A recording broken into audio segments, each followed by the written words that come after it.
যারা ফায়ারফক্স নতুন ইনস্টল করেছেন এবং বাই ডিফল্ট সেটিংসেই ইউজ করছেন, তারা একটা প্রবলেমে ফেস করেন।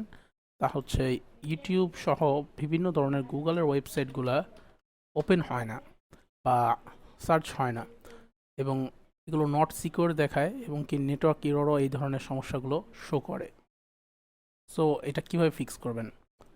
তো ডান সাইডে এই 3টা লাইন, এটাতে ক্লিক করবেন এবং সেটিংসে চলে যাবেন।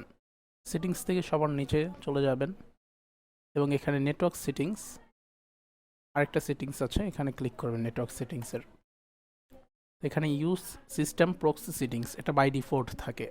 এটাকে আপনি auto detect proxy settings for this network এটা দিয়ে দিবেন, দেন ওকে ক্লিক করবেন। বাস, কাজ শেষ। এটা ফিক্স হয়ে গেছে। এখন ইউটিউব সার্চ করবেন এবং বিভিন্ন ধরনের গুগলের সাইটসগুলো সার্চ করলে ওপেন হয়ে যাবে। এবং আরও অনেক সাইটস আছে যেগুলো এই ফায়ারফক্সের মাধ্যমে আগে ওপেন হতো না, এখন ওগুলো ফিক্স হয়ে গেছে। বাই ডিফল্ট সেটিংসে ইউজ করলে এই সমস্যাগুলো ফেস করতে হয়।